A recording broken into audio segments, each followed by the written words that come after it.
Next अब ये कि जो लॉस है बायोसिंथेटिक एबिलिटी का। अब बायोसिंथेटिक एबिलिटी बेसिकली क्या है? बायोसिंथेटिक एबिलिटी हम कहेंगे कि किसी भी ऑर्गेनिज्म की ऐसी खसूसियत के जिसके ज़रिए वो खुद अपनी बॉडी के अंदर सर्टन टाइप ऑफ केमिकल्स या मॉलिक्यूल्स को सिंथेसाइज कर सकता था, वो एबिलिटीज़ अब जो हैं वो खोने लग गए हैं। तो इस एबिलिटी का जो लॉस है वो वजह बन रहा है एवोल्यूशन की, एनिमल की, और वो एवोल्यूशन हो रही है in the sense of nutrition.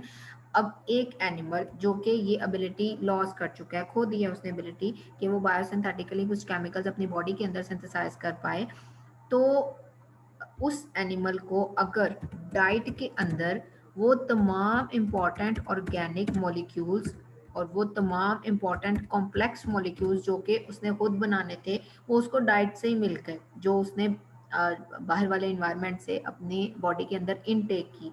ठीक है, वो तमाम ऑर्गेनिक कॉम्प्लेक्स मॉलिक्यूल्स ऑलरेडी उसकी डाइट के अंदर मौजूद हैं, तो फिर वो इस तरह के लॉस को आसानी से अफोर्ड कर सकता है क्योंकि वो न्यूट्रिएंट्स उसकी डाइट के अंदर मौजूद हैं। अब इस एबिलिटी के ना होने की वजह से उनको एक और एडवांटेज भी होता है। वो एडवांटेज अब क्या है?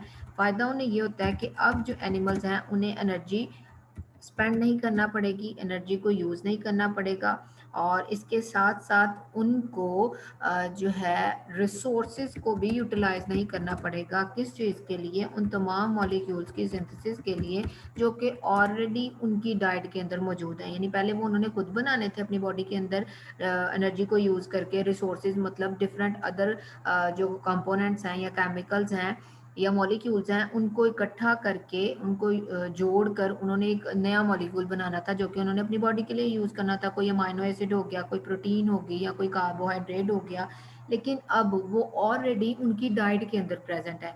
तो अब फिर उन्हें ना एनर्जी यूटिलाइज करना पड़ेगी और ना ही रिसोर्सेज जो हैं वो यहाँ पर यूटिलाइज करना पड़ेंगे, और उन्हें काफ़ी इससे बेनिफिट होगा क्योंकि वो इसी एनर्जी को अदर डिफरेंट प्रोसेसेस में इस्तेमाल कर सकते हैं। सो जैसे जैसे एक एनिमल की डाइट के अंदर वैरायटी आती जाएगी, वैसे वैसे उसकी जो एबिलिटी है इन न्यूट्रिएंट्स को सिंथेसाइज करने की, वो जो है ख़त्म होना शुरू हो जाएगी। जैसा कि हमने स्टार्ट में पढ़ा था कि जो न्यूट्रिशनल रिक्वायरमेंट है वो इन्वर्सली रिलेशन में है उसकी इस एबिलिटी के साथ कि वो नेसेसरी कंपोनेंट अपनी बॉडी के अंदर खुद बना सकता है कि नहीं। तो जितने कम कंपोनेंट बनाएगा उतनी न्यूट्रिशन रिक्वायरमेंट जो है वो ज़्यादा होगी, और जितने ज़्यादा कंपोनेंट बॉडी के अंदर बन रहे हैं उतनी जो न्यूट्रिशनल रिक्वायरमेंट है वो कम हो गई।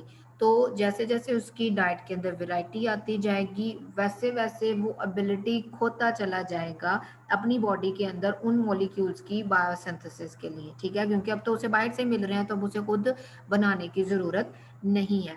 नेक्स्ट हमारा टॉपिक है metabolic fate of metabolic fate of nutrients in heterotrophs. तो अगर हम देखें हेट्रोट्रॉफ्स के अंदर जो न्यूट्रिएंट्स हैं जो कि वो अपनी बॉडी के अंदर इंजेस्ट कर रहा है फ्रॉम द फूड, वो न्यूट्रिएंट्स बेसिकली दो कैटेगरीज के हैं। ठीक है, एक जो है वो है मैक्रो न्यूट्रिएंट्स, ठीक है, और दूसरे जो हैं वो हैं माइक्रो न्यूट्रिएंट्स। अब जो मैक्रो न्यूट्रिएंट्स हैं, नाम से जाहिर हो रहा है ये वो होंगे जो कि चाहिए लार्ज अमाउंट में, और इसमें एग्जांपल आ जाती है कार्बोहाइड्रेट्स की। इसके अलावा इसमें आ जाते हैं कार्बोहाइड्रेट्स, लिपिड्स और प्रोटीन्स। ठीक है, कार्बोहाइड्रेट्स, लिपिड्स और प्रोटीन्स ये हैं हमारे पास मैक्रो न्यूट्रिएंट्स जो कि लार्ज अमाउंट में बॉडी को चाहिए होते हैं एक एनिमल की। और जो एग्जांपल है हमारे पास माइक्रो न्यूट्रिएंट्स की, यानी वो वाले न्यूट्रिएंट्स जो कि स्मॉल अमाउंट में चाहिए, वो है हमारे पास, वो हैं जी मिनरल्स, विटामिन और सर्टेन टाइप ऑफ आयंस जो कि बहुत ही कम अमाउंट में चाहिए होते हैं। तो मैक्रो और माइक्रो ये दोनों न्यूट्रिएंट्स जो हैं, ये दोनों न्यूट्रिएंट्स मिलकर जो ऑर्गेनिज्म है उसकी न्यूट्रिशनल नीड को कंप्लीट करते हैं, और इसके अलावा जो एक एनिमल है उसको पानी की भी ज़रूरत होती है। ठीक है, अपनी जो फूड के साथ साथ जो वाटर है वो भी उसकी रिक्वायरमेंट के अंदर जो है वो शामिल होता है in the form of nutrient. ठीक है, वो भी एक न्यूट्रिएंट ही है। सो नेक्स्ट है जी टॉपिक कैलोरी या एनर्जी, कैलोरीज एंड एनर्जी। अब कैलोरीज एंड एनर्जी का मतलब क्या है? फूड एक एनिमल ने इनटेक की, अपनी बॉडी के अंदर लेके गया, उसके अंदर न्यूट्रिएंट्स मौजूद हैं, न्यूट्रिएंट्स से बेसिकली उसने हासिल करनी है एनर्जी।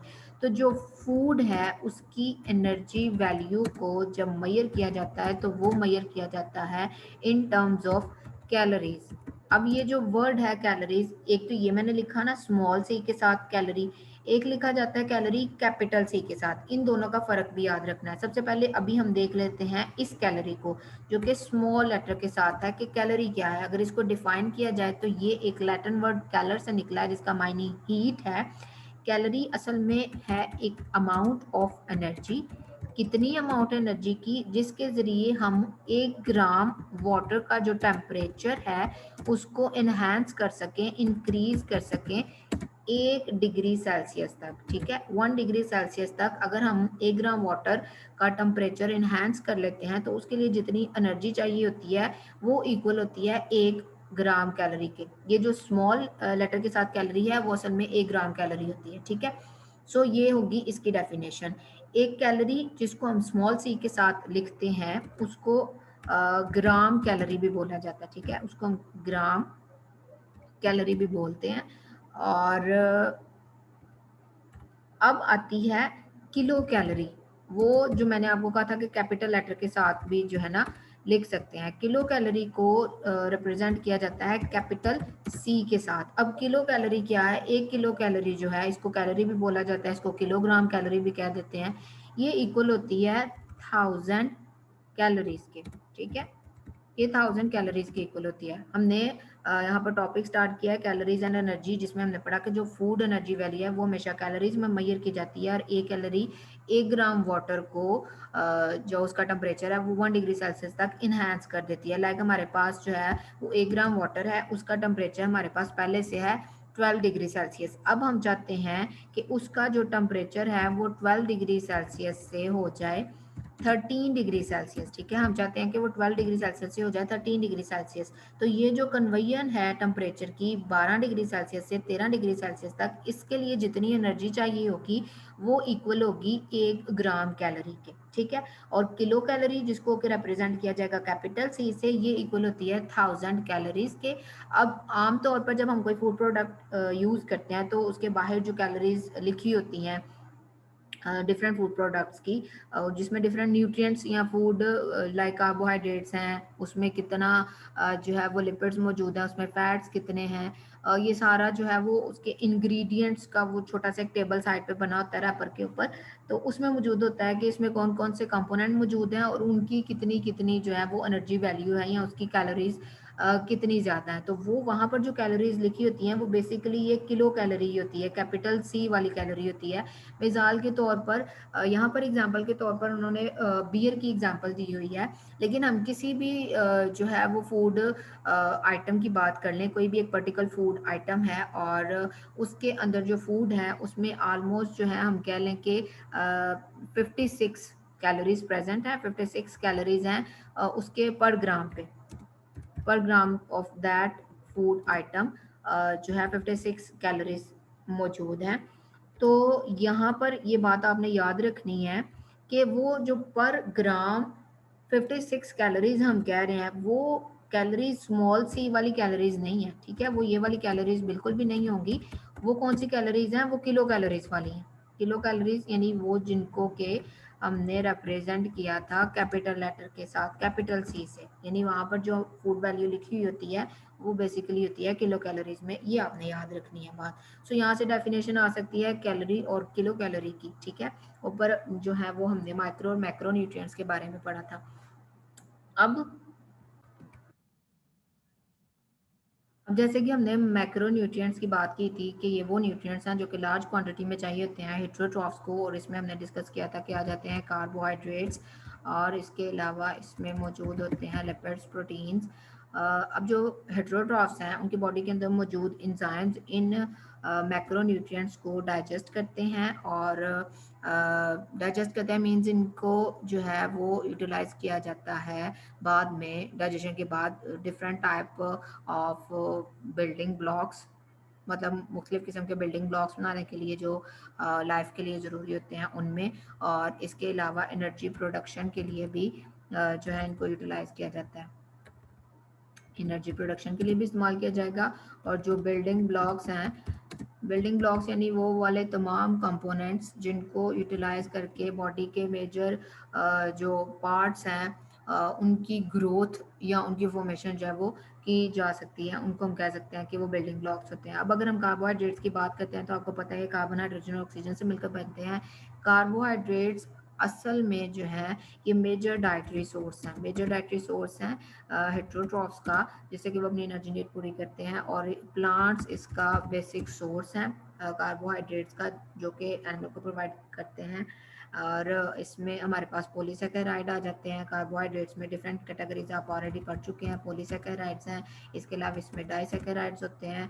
डाइसेकेराइड्स के साथ साथ इसमें सर्टेन टाइप ऑफ मोनोसेकेराइड्स भी होते हैं और जिनको यूटिलाइज करते हैं एनिमल्स। और ये तमाम polysaccharide, disaccharide, monosaccharide plants provide कर रहे हैं एनिमल्स को, और इस तरह से इन कार्बोहाइड्रेट्स को यूज़ करके वो अपनी नीड्स जो कि डाइट की हैं बेसिकली उनको कंप्लीट कर लेते हैं। इसके अलावा जो कार्बोहाइड्रेट्स हैं वो कार्बन सोर्स भी हैं, मेजर कार्बन सोर्स हैं। इनसे जो कार्बन हासिल होती है वो डिफरेंट अदर ऑर्गेनिक जो कंपाउंड्स हैं उनकी फॉर्मेशन के लिए भी इस्तेमाल होती है, यानी उनके अंदर इनकॉर्पोरेट कर जाती है और उससे फिर वो ऑर्गेनिक कंपाउंड जो है वो बन जाते हैं। यानी कार्बोहाइड्रेट से हमें हासिल हो रही है कार्बन, और उस कार्बन को इस्तेमाल करके हम अदर ऑर्गेनिक कंपाउंड जो हैं वो बना रहे हैं। अब इसके अलावा जो प्लांट्स हैं वो प्रोवाइड करते हैं सेलुलोज, ठीक है, प्लांट से सेलुलोज भी हासिल होता है। अब जो सेलुलोज है, ये जो सेलुलोज है ये ह्यूमंस और जो दूसरे एनिमल्स हैं एक्सेप्ट द हर्बीवोर्स, यानी हर्बीवोर्स को छोड़ के ह्यूमंस भी और बाकी जितने एनिमल्स भी हैं वो सेलुलोज को डाइजेस्ट नहीं कर सकते। और इस सेलुलोज को बेसिकली बोला जाता है डाइटरी फाइबर, क्योंकि ये हेल्प आउट करता है मैमल्स को कि उनकी जो एलिमेंट्री केनाल है उसमें से जो पैसेज है फूड का, ठीक है, एलिमेंट्री केनाल में से जो फूड का पैसेज है वो आसानी से हो जाए, ठीक है, फूड यानी आसानी से गुजर जाए। ये असिस्ट बेसिकली कर रहे हैं फूड को कि वो जो है आसानी से उनकी एलिमेंट्री केनाल में से मूव कर जाए। इसके अलावा जो सेलुलोज है ये रिड्यूस कर देता है रिस्क, कम कर देता है रिस्क। किस चीज़ का रिस्क? कैंसर का। और कैंसर किस पार्ट का? कॉलन कैंसर, ठीक है, कॉलन जो रीजन है एलिमेंट्री केनाल का उसके कैंसर से भी बचा देता है सेलुलोज। किस तरह से? जो फेसिस होती है जिसने कि स्टोर होना होता है बॉडी के अंदर, अगर वो स्टोर हो जाए तो उससे फिर प्रोड्यूस होते हैं म्यूटाजेनिक कंपाउंड्स, ठीक है। ये म्यूटाजेनिक कंपाउंड्स बेसिकली वजह बनते हैं कॉलन कैंसर की। लेकिन अगर डाइट के अंदर सेलुलोज मौजूद है तो चूंकि वो जो है फीकल एलिमिनेशन में हेल्प आउट करता है, उसकी फ्रीक्वेंट एलिमिनेशन में, यानी उसको जो फेसिस है उसको स्टोर नहीं होना पड़ता, विद टाइम वो बॉडी से जो है वो रिलीज हो जाती है। तो because of this mutagenic compounds फिर नहीं बनते और as a result colon cancer जो है वो नहीं होता। तो इस तरीके से जो कार्बोहाइड्रेट्स हैं वो काफ़ी बेनिफिट जो है वो प्रोवाइड करते हैं, ना सिर्फ एनर्जी प्रोवाइड करने की सेंस में बल्कि बहुत सी दूसरी जो डिजीज़ हैं उनसे बचाने के तौर पर भी जो कार्बोहाइड्रेट्स हैं उनको यूटिलाइज किया जाता है।